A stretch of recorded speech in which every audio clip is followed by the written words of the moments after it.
ನಿಮಿಷ ನನ್ನ ಕಾನ್ಸ್ಟಿಟ್ಯೂನ್ಸಿ ನಡೀತಾ ಇದೆ. ಎಲ್ಲಿ ಯಾವತ್ತು ತಾಲೂಕು ಆಫೀಸಲ್ಲಿ ನಡೆದಿತ್ತು.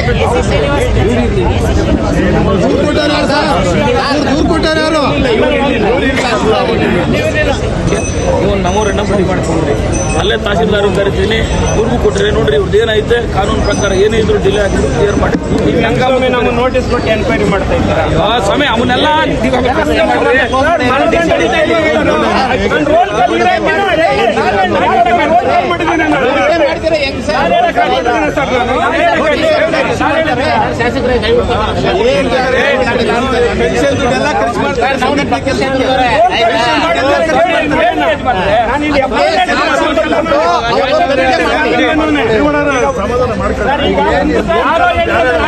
ನನ್ನ ಹೆಂಡತಿದು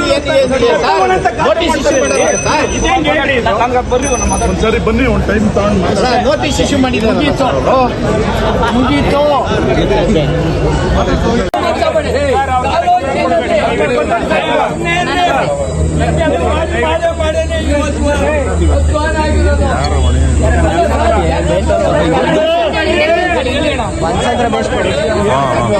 ನೆಲಮಂಗಲ ತಾಲೂಕಿನ ನಮ್ಮ ತಾಲೂಕು ಆಡಳಿತ ಭ್ರಷ್ಟಾಚಾರ ಕೂಪಾಗಿದೆ.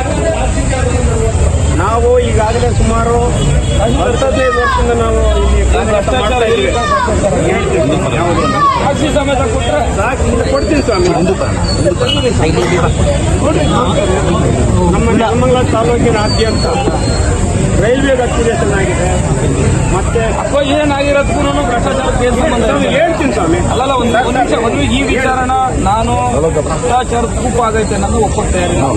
ನನ್ನ ಕಾಲದಲ್ಲಿ ನಾನು ಅಧಿಕಾರಿಗಳನ್ನ ₹1 ಒಂದು ಕಾಫಿ ಕುಡಿದ್ರೆ ಹಾಕಿದ್ದೀನಿ.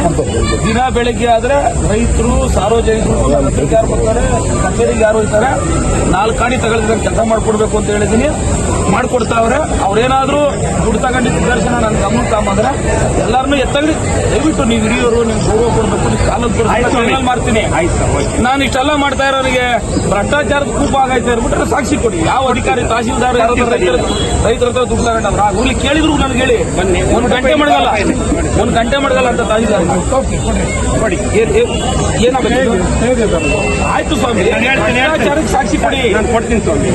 ಭ್ರಷ್ಟಾಚಾರಿಗೆ ದುಡ್ಡು ಒಂದು ನಿಮಿಷ. ಭ್ರಷ್ಟಾಚಾರ ಅಂದ್ರೆ ದಿನ ಅಲ್ಲಲ್ಲ, ಸರ್ಕಾರಿ ಕಚ್ಚೆ ಕೆಲಸಕ್ಕೆ ಏನು ನೀವು ಬರ್ತೀರಾ? ಅದರಲ್ಲಿ ಅವರು ದುಡ್ಡನ್ನ ಸಾರ್ವಜನಿಕರ ಹತ್ರ, ರೈತರ ಹತ್ರ ದುಡ್ಡಿಗೆ ವಸೂಲಿಗೆ ಅವರು ಕೇಳಿರ್ಬೇಕು, ನಿಮಗೆ ನೀವು ಕೊಟ್ಟಿರ್ಬೇಕು. ಅದನ್ನ ಭ್ರಷ್ಟಾಚಾರ ಅಂತಾರೆ. ನಿಮ್ ಕೆಲಸಕ್ಕೆ ಅಕ್ವೈಜೇಷನ್ ಆಗಿರೋದಕ್ಕೆ ಮತ್ತೊಂದಕ್ಕೆ ಅವರೇನಾದ್ರೂ ಅದನ್ನ